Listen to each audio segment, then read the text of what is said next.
जरा सोच कर देखिए कि भारत में एक दो गांव ऐसे भी हैं जहां पर विदेशी महिलाएं आती हैं, प्रेग्नेंट होती हैं, जब गर्भधारण हो जाता है तो भारत को छोड़कर जहां से आई रहती है वहां चली जाती है। दरअसल जर्मनी, पेरिस से महिलाएं यहाँ पे आती हैं और भारत का एक ऐसा इलाका है जहाँ पर महिलाएं आती हैं और प्रेग्नेंट होती हैं, गर्भधारण होते ही 2-3 महीने रहकर उसके साथ समय बिताकर वो चली जाती है। नमस्कार, आदाब, सत श्री अकाल। मैं आपके साथ विजय कुमार सफर। एक कहानी है, भारत का एक राज्य लगता है, केंद्र शासित राज्य प्रदेश है लद्दाख। लद्दाख का एक जिला लगता है कारगिल, और कारगिल का एक इलाका लगता है आर्यन वैली। 2007 की एक कहानी है। एक विदेशी महिला आती है और उस एक आदमी को अपने मन हिसाब, अपने खूबसूरती और वो भी खूबसूरत को देखकर चुनती है और होटल में अच्छी अच्छी व्यवस्था देती है और लेके रहती है। और जैसे ही गर्भधारण हो जाता है, बच्चा ठहर जाता है, प्रेग्नेंट हो जाती है, तो फिर उसको मन इच्छे के अनुसार जो भी पैसा देना होता है पैसा देती है और पूरी खर्चा देती है। उसके बाद से ये भारत को छोड़कर अपने देश चली जाती है। दरअसल ये 2007 में आई थी एक फिल्म डेमोमेंट्री, जिसको बनाया था संजीव सिमन। अदा तुम बेबी इन पर सर्च यो प्योरिटी के नाम से उस फिल्म को जाना जाता है और उसमें दर्शाया गया है, दिखाया गया है कि विदेश से महिलाएं आती हैं।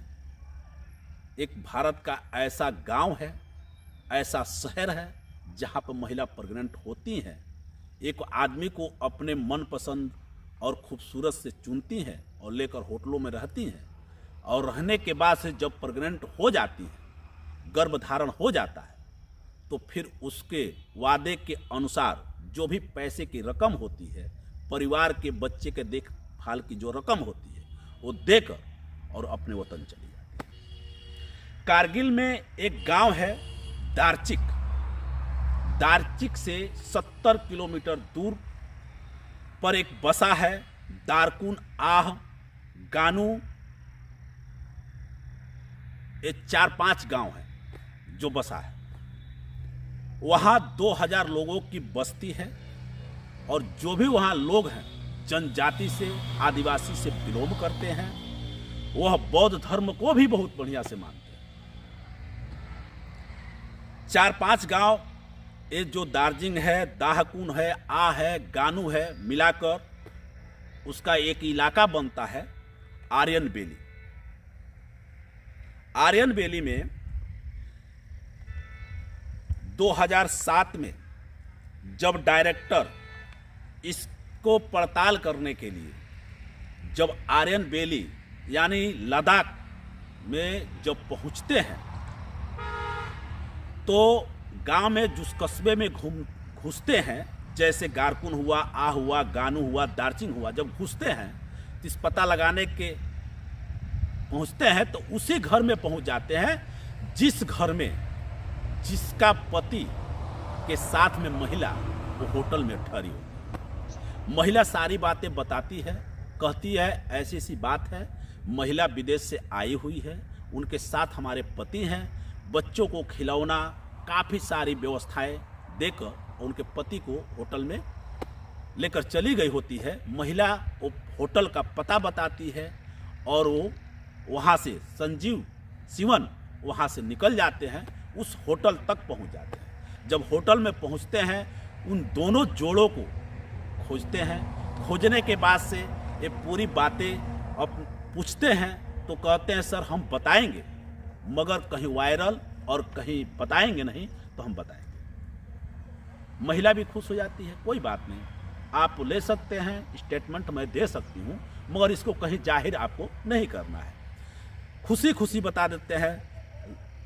वो महिला, दरअसल वो महिला जर्मनी की होती है और बताती है कि मैं महिला एक पहली भी नहीं जो भारत आई हूँ और आखिरी भी नहीं। यहाँ पे महिला आती हैं, हमारे जैसे कितने महिला आती हैं और कितने महिले यहाँ से गर्भ धारण कराती हैं, प्रेग्नेंस हो जाती हैं।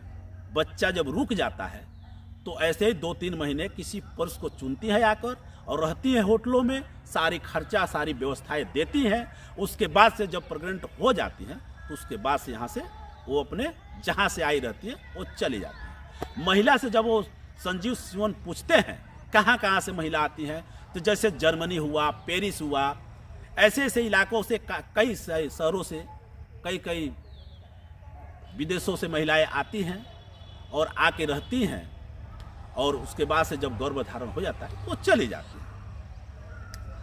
संजीव सिवन उसी होटल में पहुंचकर सारी डिटेल निकाल लेते हैं।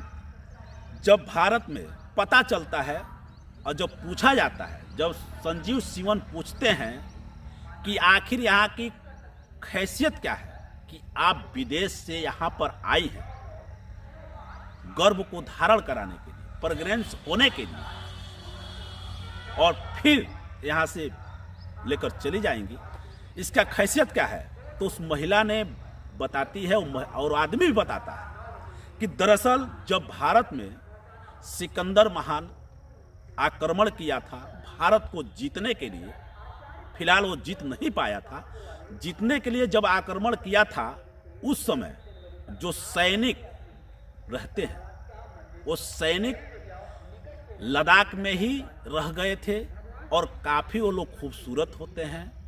महिला या लड़कियों का, औरतों का जो आंखें होता है नीली नीली होता है, और उसी समय से उन लोग का यानी वंशज यहाँ पर ठहर गया था। उन लोग को ये लगता है कि शायद कभी सिकंदर महान आएंगे, भारत पर आक्रमण करेंगे और फिर उस समय हम लोग को एक इलाका जो दार्जिलिंग का पड़ता है, कारगिल का पड़ता है, इलाका हम लोग को बन जाए। दरअसल इसका कोई प्रमाणित नहीं है। जो आदमी ने बताया वो सच्चाई दिखाने की आप तक मैं कोशिश करता हूँ और दिखाता हूँ और बताता हूँ, समझाता हूँ। दरअसल जब हमने एक श्रीनगर के हमारे फ्रेंड हैं, 2 जनवरी 2024 को जब उनसे बात किया और उनका वो ब्लॉग बनाते हैं, भाईजान ब्लॉग के नाम से बनाते हैं, जब उनसे जानने की कोशिश की तो ये उन्हीं से नहीं, ये सोशल मीडिया के प्लेटफार्म पर जब आप सर्च मारोगे कि भारत का वो केंद्र शासित राज्य कौन सा है जहाँ पे विदेश से महिलाएं आती हैं और प्रेगनेंसी होती हैं और जब गर्भ धारण हो जाता है तो अपने वो विदेश चली जाती है, तो आपको सारी नेट पर मौजूद है। जब ये सोशल मीडिया पर सारी बातें पता चलता है तो अपने को दुख भी लगता है, हैरत भी होती है, हैरानी भी होती है कि भारत में वो ऐसी जगह है जहाँ पर विदेशों से महिलाएं आती हैं, अपने गर्भ को धारण करती हैं, प्रेग्नेंस होती हैं और होने के बाद से वो चली जाती है। और वो जो आने वाली महिला जो आई रहती हैं जर्मनी से, वो पहली महिला नहीं होती हैं। इसके पहले कितनी महिलाएं आ चुकी हैं और कितनी महिलाएं प्रेगनेंसी होकर गर्भ धारण कर यहाँ से जा चुकी हैं। दरअसल वहाँ का बताया जाता है कि वहाँ जो 2000 लोगों की जो बस्ती है वो सिकंदर महान के सैनिकों की वंशज चले आ रहे हैं। काफ़ी बलवान होते हैं और काफ़ी शक्तिशाली होते हैं, गोरे होते हैं और हम लोग से काफ़ी खूबसूरत होते हैं। इसलिए वहाँ पे महिलाएं आती हैं और प्रेगनेंसी होती हैं, गर्भ धारण करती हैं और गर्भधारण होने के बाद से किसी भी एक पुरुष को चुनकर होटलों में रहती हैं।